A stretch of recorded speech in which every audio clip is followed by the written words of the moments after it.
Senggama semesta di Gunung Kemukus lewat legenda Asmara Suci.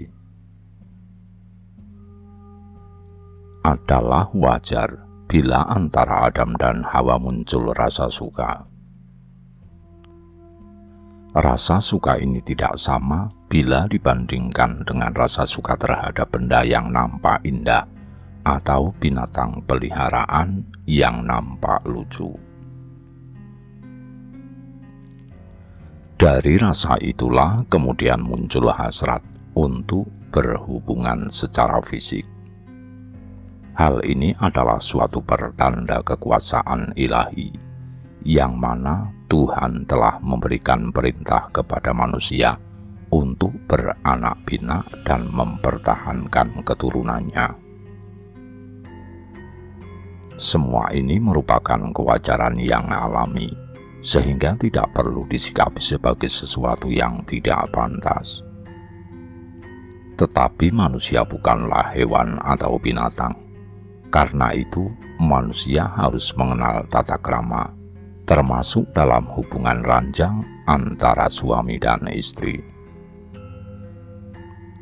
Dari sinilah tercipta Aji Asmaragama sebagai acuan tata krama dalam berhubungan badan.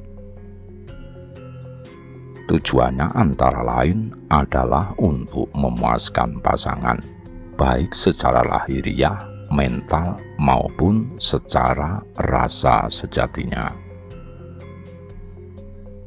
Di samping itu, tata krama dalam persenggamaan juga dimaksudkan untuk mendapatkan keturunan yang berbudi baik. Termasuk dalam isi kitab Asmaragama adalah tentang ciri-ciri wanita yang pandai bersenggama. Ciri-ciri fisik tersebut antara lain bertubuh kecil dengan kulit agak gelap, penampilannya manis, berambut hitam legam, dan memiliki sinom, bulu rambut di dahi yang bergerombol. Bertubuh kecil, wajahnya bersih dan bercahaya, kulit agak kuning, dan sinomnya juga menggerombol.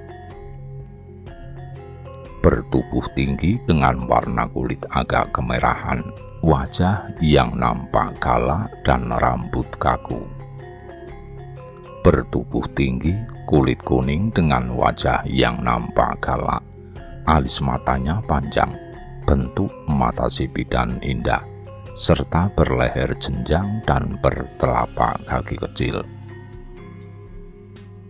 Bertubuh pendek kecil, bentuk dadanya maju dan bertelapak kaki kecil. Berkulit kuning mulus, bentuk tubuhnya bagus, mata agak sipit dan berambut agak bergelombang, tidak lurus juga tidak keriting. Bertubuh montok, kulitnya bening, pandangan mata tajam, payudara sedang dan berambut lemas. Ciri-ciri tersebut anggaplah sebagai wawasan, sekaligus pengetahuan leluhur yang layak untuk diwariskan, bukan sebagai takaran untuk memelototi wanita yang Anda lihat di jalan secara tidak sopan. Sanggama tidak sekedar muncul dari hasrat manusia untuk beranak pinak.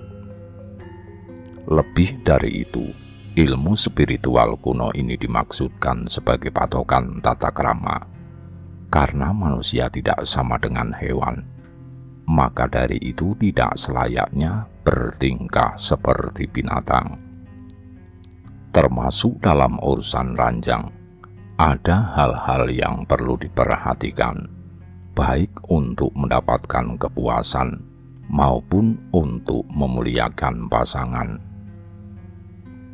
Sehingga ajian Asmaragama hanya boleh diamalkan dengan pikiran yang bersih dan hati yang suci. Bila tidak, bukan tidak mungkin si pengamal ini justru terjerumus dalam kecanduan. Semata-mata mengejar kenikmatan dunia yang menjadikannya celaka belakangan. termasuk dalam ajaran asmaragama adalah tentang posisi dalam berhubungan badan, seperti yang terangkum berikut ini. 1. Posisi Sudagagha.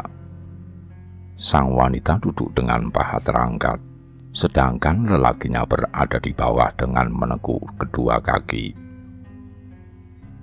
Dengan posisi ini, maka si perempuan dapat lebih cepat mengalami orgasme, sebab dengan gerakan naik turun yang dilakukan sang wanita, maka akan lebih mudah untuk menekan-nekan klitoris atau waga purana pada tulang kemaluan lawan mainnya.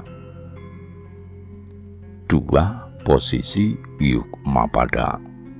Sang wanita tidur terlentang dengan kedua kaki terangkat, lelakinya berjongkok, sehingga memungkinkan untuk menyundul G-spot atau daging song sang wanita dan mendapatkan kenikmatan luar biasa. 3. Posisi Hirana. Dengan kepala tegak, si wanita menungging, sehingga bobot tubuhnya tertumpu pada lutut dan lengan. Sang lelaki masuk dari belakang sambil memegang pinggul wanitanya.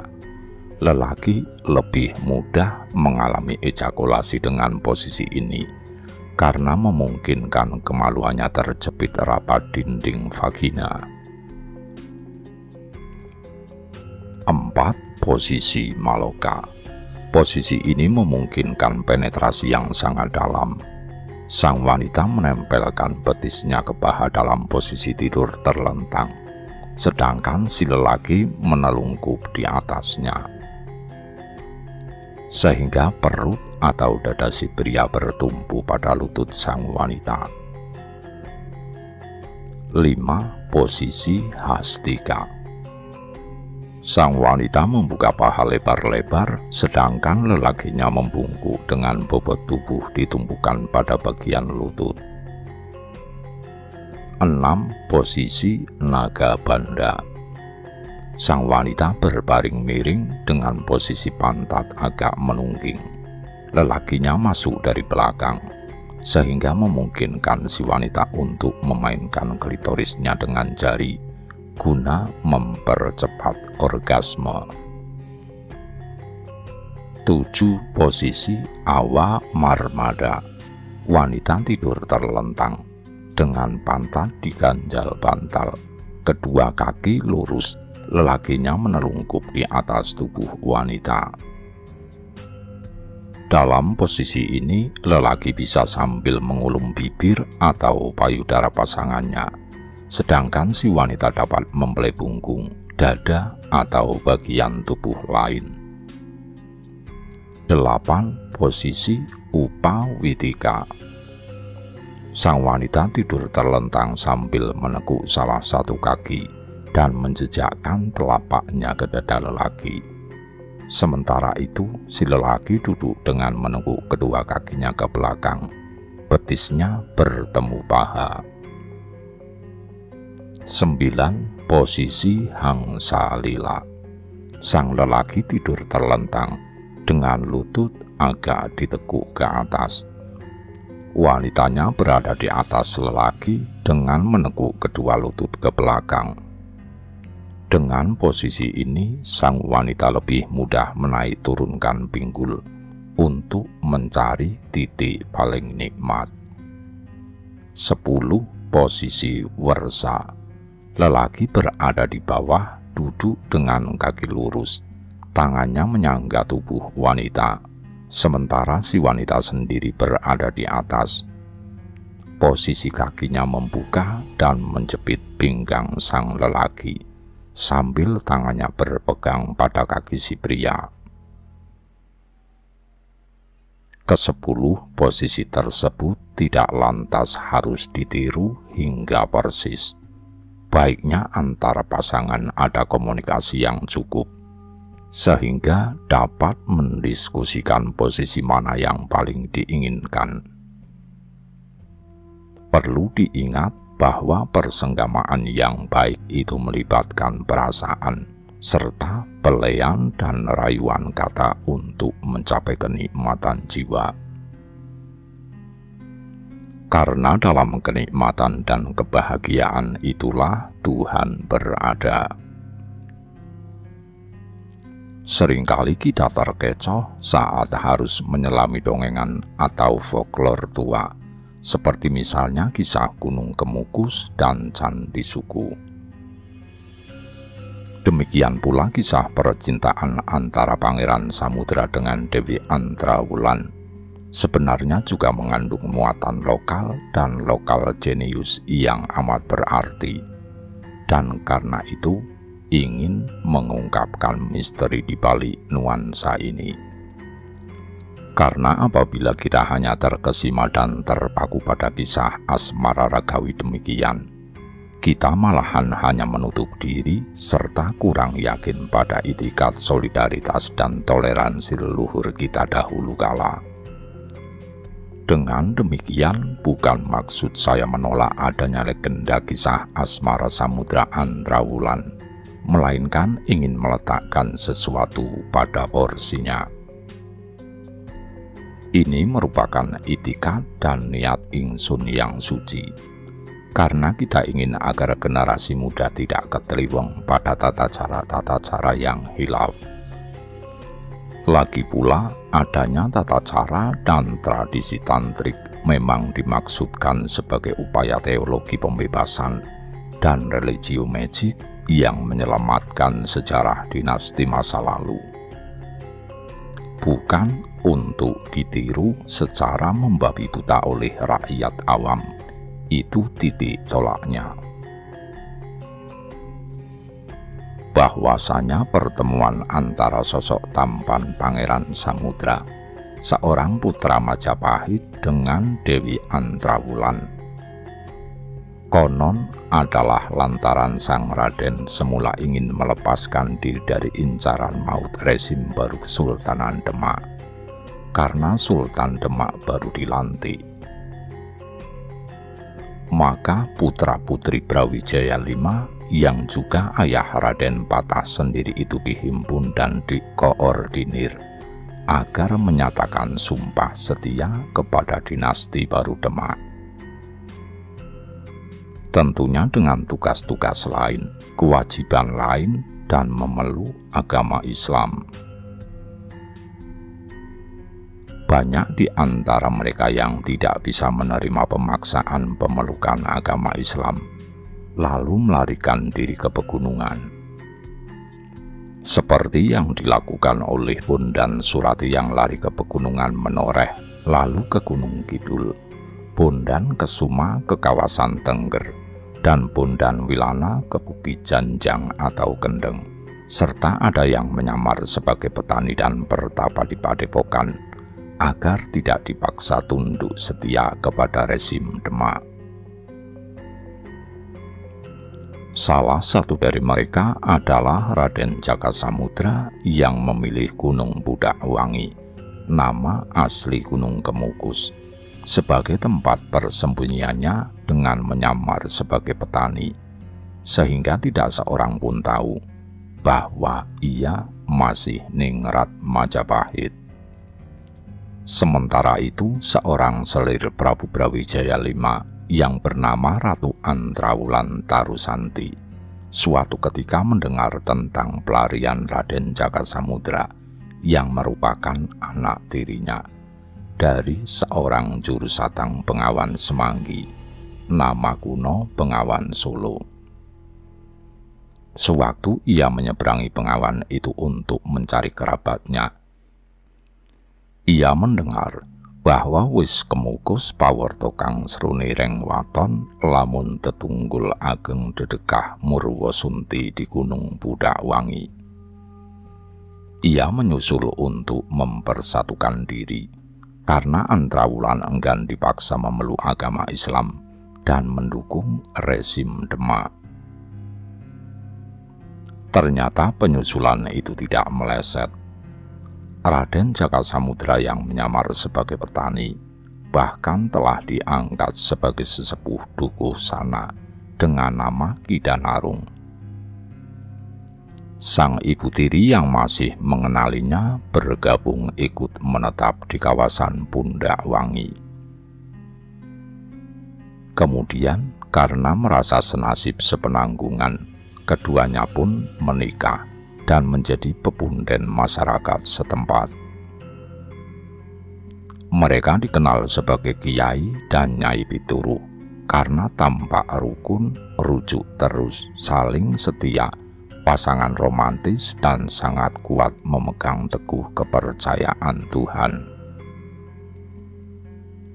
Ketika Raden Samudra atau Ki Danarung wafat, istrinya teramat sedih dan prihatin, ingin menyatu hingga ngelayung. Maka jasad keduanya dibakar dan diperabukan, kemudian disimpan dalam sebuah peribih batu yang berwujud Linggasanti Prasasti dan dikebumikan dalam satu liang lahat. Bahkan semua dipermandikan dengan nama Candi Bagasokwati dan bangunannya bertahan sampai abad 18 Masehi. Salah satu pendapat bahwa terdapat 3 fenomena yang meliputi Gunung Kemukus.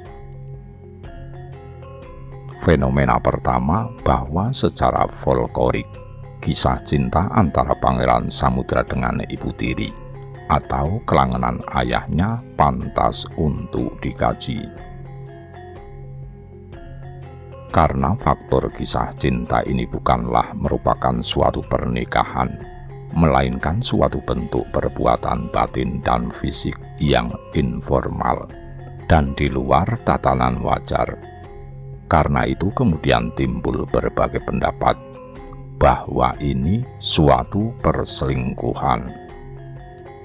Akan tetapi peristiwa cinta itu sendiri bukanlah hal yang asing dalam kehidupan wiracarita dan folklore kejawen, apalagi dilakukan oleh pribadi yang sama-sama memendam perasaan yang sama. Bahwa soal ini kemudian dijadikan semacam tradisi setempat, bahwa salah satu cara mengajukan sesaji serta permohonan kepada pepunden Kemukus adalah dengan menjalin hubungan persebadanan antar besiara tanpa disadari apakah ini lazim ataukah karena salah persepsi terhadap tradisi kuno yang berlatar belakang religi tersebut. Ada suatu petilasan kuno yang kurang lebih sama dengan itu, yakni petilasan makam Ki Ageng Jalasutra di Jalasutra, Piungan, Yogyakarta, juga di Gunung Kawi, di kawasan Malang, dan Candi Sukuh di Karanganyar. Petilasan-petilasan ini sudah ada pada waktu agama Hindu dan Buddha berkembang di Jawa dan merupakan lingkungan komunitas religius lokal. Sebagai contoh, perlu saya tegaskan bahwa Jalasutra sendiri juga bermakna samudra semesta yang berhasil menyatakan sifat-sifat hayati atau kehidupan semesta yang terangkum dalam puisi lahir batin. Pada waktu itu, jemaat-jemaat kaum beragama Buddha sekte Tantrayana melakukan ritus-ritus dalam yoga prana, di mana beberapa pola keibadahan dihayati seraya menyatukan ornamen fisik mudra, patrak, duduk, dan sikap tangan sewaktu sang yogi mengambil tata letak Padmasana, melaksanakan samadhi, dan mencapai dimensi kesujudan tertinggi atau pratyahara. Maka dirinya berusaha moksa yang berlangsung secara adikodrati, yakni menerobos inti jagat raya, rinegem sagegem dadi, gumolong manjing sawiji, anggyu keyongking kayun, dumadiya ndedel angratoni bawana tetelu, alam janandaru, jayandaru, dewandaru, yang dalam pengertian spiritual disebut mencapai Jalasutra. Pertemuan antara Pangeran Samudra dengan Dewi Antrawulan dapat ditafsirkan secara religi maknawi atau simbolistis.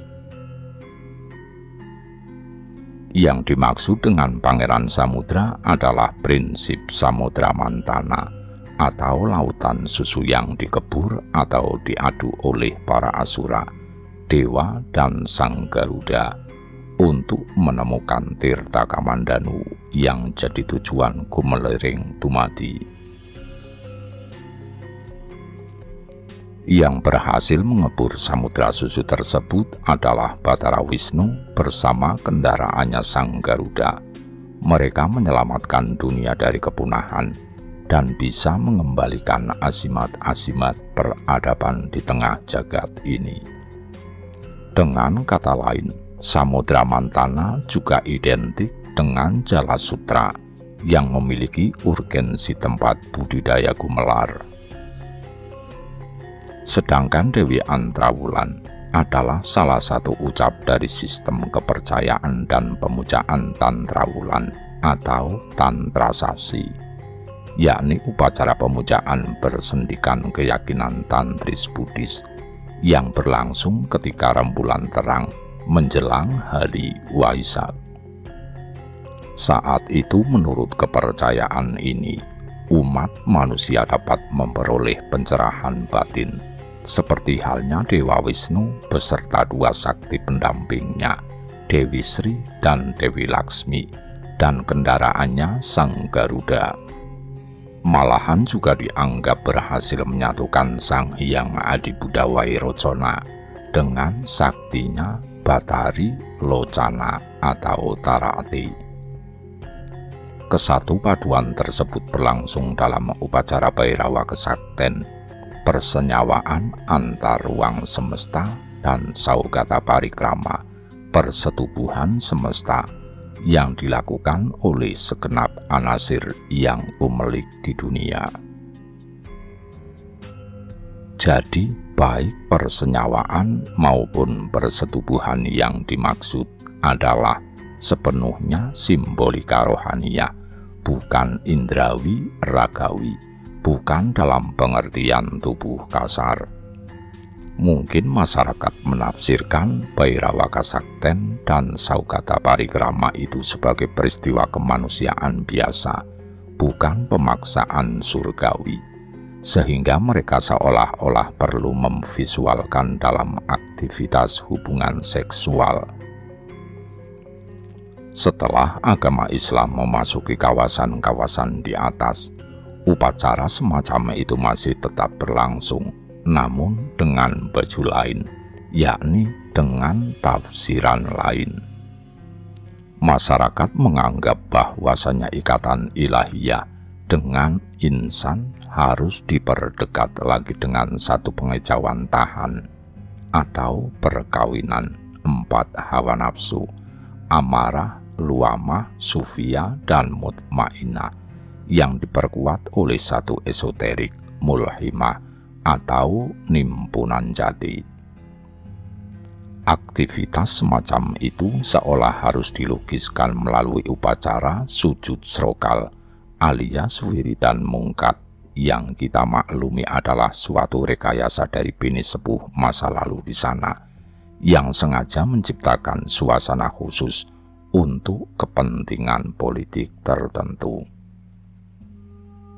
Seperti diketahui, setelah jatuhnya Majapahit sekitar 1478 atau bahkan 1500-an, saat agama Hindu dan Buddha mulai terkikis dan agama Islam pelan-pelan merebak di Jawa,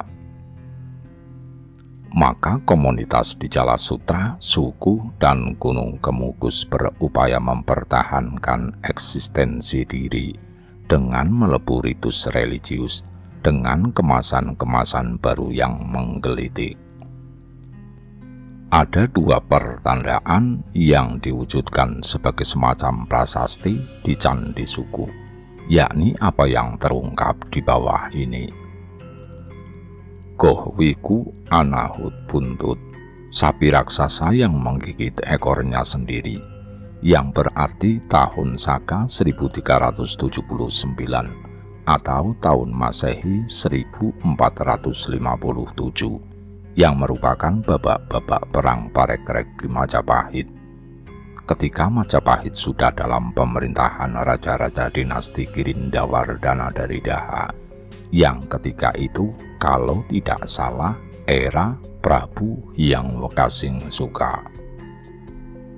Bahwa terdapat kalimat suci Hing Prawita Jati Mamalanya Hyang Gangga Suding, bahwa suasana telaga sekitar ini menunjukkan kesucian yang setara dengan Sungai Gangga yang disucikan oleh para pemeluknya, menunjukkan bahwa sekitar komplek altar pemujaan ini terdapat sungai yang suci yang dipakai untuk bersiram sebelum para calon pendeta ditasbihkan dan memasuki gerbang Patirtan untuk ikut serta dalam upacara utama. Namun pawitra di punggung lembu menunjukkan tahun Saka 1379 atau 1457 Masehi tersebut.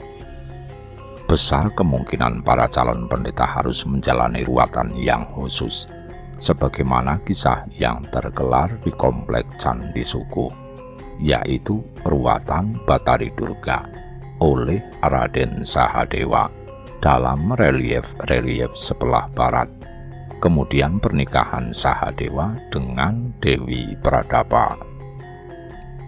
Setelah diruat, Durga kembali menjadi Dewi Uma, sedangkan Sahadewa lantas memperoleh gelar Prabu Sudamala. Namun Sahadewa hanya ingin menjadi pertapa saja di kawasan Parang Alas, yaitu kawasan di mana Candi Sukuh berada.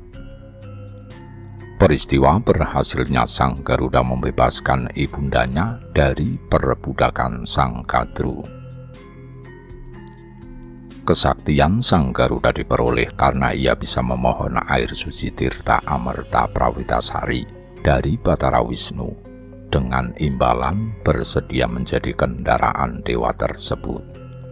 Wisnu adalah dewa penyelamat dan pemelihara dunia. Di punggung patung Sang Garuda terdapat prasasti yang menandakan tahun Saka 1363 atau 1441 Masehi. Tahun yang menunjukkan saat-saat dinasti Brawijaya V bersama para pengikutnya meninggalkan ibu kota Majapahit di Trowulan dan menetap di Gunung Lawu sebagai Sunan Lawu secara tragis. Prasasti lain yang terdapat pada relief di dinding gunung buatan di arah barat, serta pada sementara batuan yang bercorak megalitik. Suatu upaya bagi masyarakat Jawa pasca Majapahit yang telah menemukan jati diri sebagai wong Jawa sejati yang tidak lagi terpengaruh oleh seni bangunan dan falsafah India, kepingin mengaktualisasikan wawasan Jawa sentrisme ini. Maka Brawijaya lantas menggelari dirinya sebagai Kisuku, atau manusia yang telah menemukan suku, kaki sendiri atau berdikari, yang karenanya telah tidak terpengaruh lagi oleh nilai-nilai kebendaan duniawi yang semula memang diperlihatkan sebagai bagian dari kebudayaan elit bercorak India atau Hindu-sentris.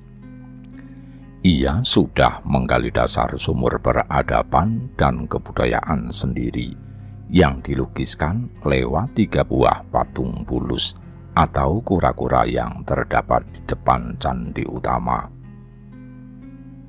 Ketiga patung tersebut melambangkan alam bawah kehidupan, karma wibangga bagi manusia Jawa.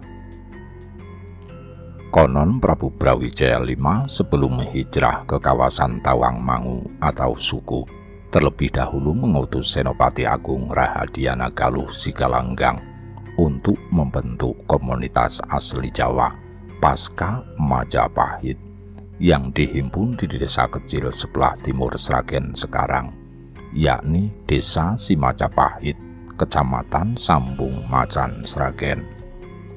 Wajar bila Brawijaya lantas mengumpamakan dirinya sebagai Sahadewa yang sukses setelah meruat Dewi Durga, atau sebagai Garudeya alias Sang Garuda yang membebaskan ibundanya dari kungkungan Sang Kadru.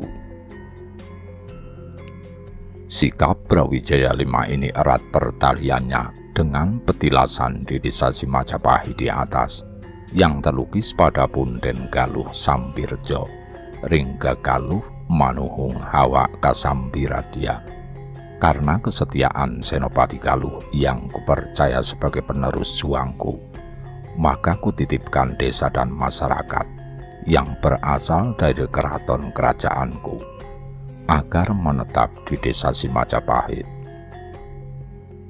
Di samping adanya pertautan antara candi suku dengan petilasan tua di Gunung Kemukus itu, terlihat jelas bagaimana karisma Raja-Raja Majapahit yang mulai pudar pamornya oleh pemberontakan dan suksesi dari Demak atau Raden Patah, lantas kembali kepada fitrahnya mawas diri, kembali kepada nilai-nilai tradisional leluhur suku Jawa asli.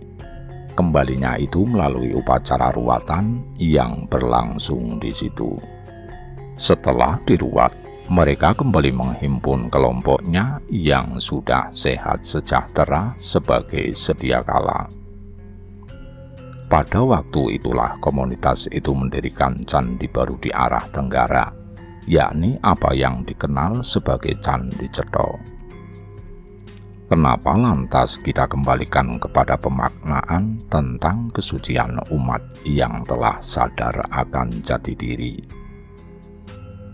Karena inilah yang senantiasa dicari dan diperjuangkan leluhur kita dari masa ke masa.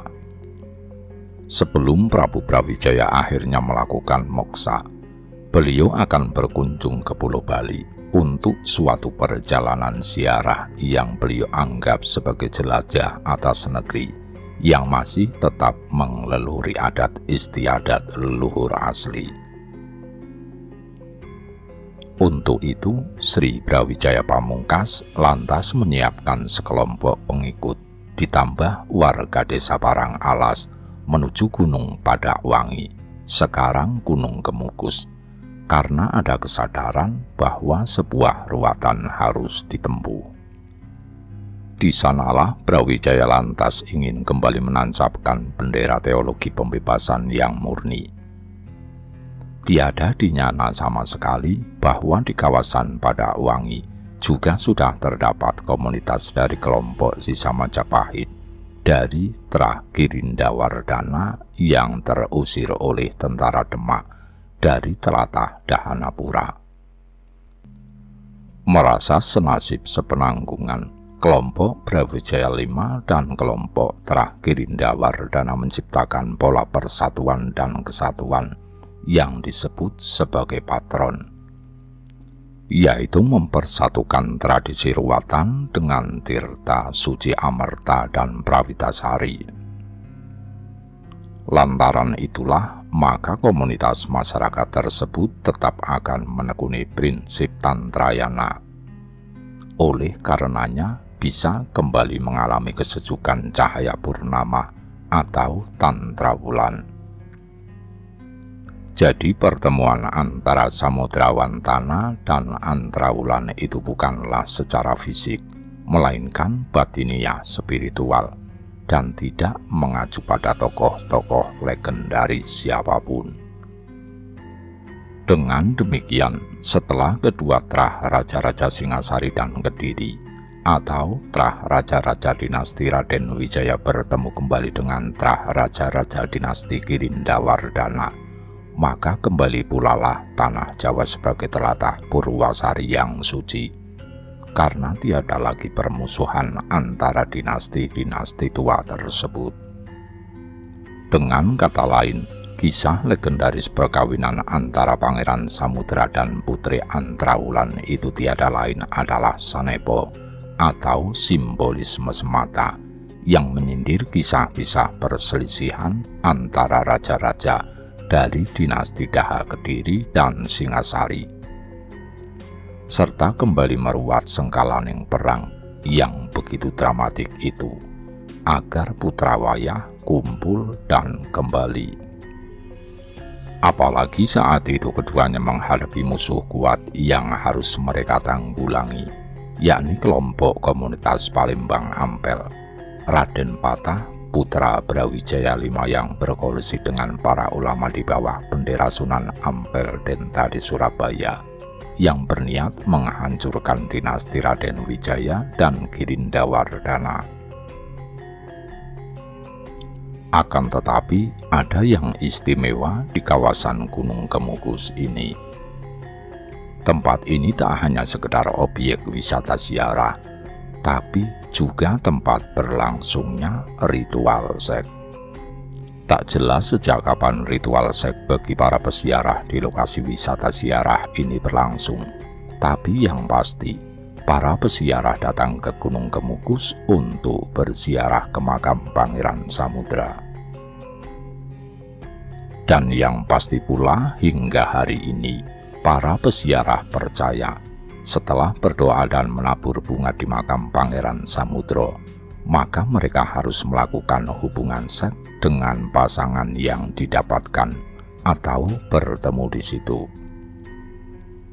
Tak jelas bagaimana awal mulanya dulu, sehingga kisah Pangeran Samudra dan Dewi Ontrowulan itu seakan telah menjadi dasar pijakan atau semacam pegangan para peziarah untuk melakukan hubungan seks bila keinginan atau doa yang dipanjatkannya ingin dikabulkan. Tapi keyakinan nyeleneh itu tertanam dan diyakini sampai hari ini. Karena itulah setiap malam Jumat Pon dan Jumat Kliwon, Gunung Kemukus didatangi banyak peziarah yang datang dengan berbagai tujuan dan keinginan, dan sudah mempersiapkan dirinya untuk melakukan hubungan seks di sekitar makam Pangeran Samudra dengan pasangan yang bertemu di lokasi ziarah. Sebelum menabur bunga dan berdoa di depan pusara Pangeran Samudra yang dibantu oleh juru kunci setempat, peziarah biasanya terlebih dulu mandi membersihkan diri di Sendang Ontrowulan. Setelah berdoa di depan makam, barulah kemudian melakukan hubungan seks dengan pasangan yang ditemukan sebelumnya atau sesudahnya. Hubungan seks itu berlangsung di dalam kamar-kamar sewaan yang memang banyak terdapat di kawasan Gunung Kemukus, atau bahkan tak sedikit pula yang secara vulgar dan berani melakukannya di alam terbuka, di bawah rimbun pepohonan di sekitar makam Pangeran Samudra. Para peziarah datang dari berbagai kota di Jawa, tak hanya Jawa Tengah dan sekitarnya, tapi juga tak sedikit yang datang dari daerah Jawa Barat. Mereka datang dengan berbagai kepentingan. Ada yang ingin jualan atau dagangannya laris, ada yang ingin usahanya sukses, ada yang ingin karirnya berhasil, ada yang ingin cepat naik pangkat, tambah rezeki, dan lain-lainnya. Akan tetapi dipercaya pula, semua itu akan tercapai bila telah berziarah, dan tentunya juga berhubungan seks dengan pasangan yang sama sebanyak 7 kali. Demikian apa yang dapat kami sampaikan, semoga bermanfaat.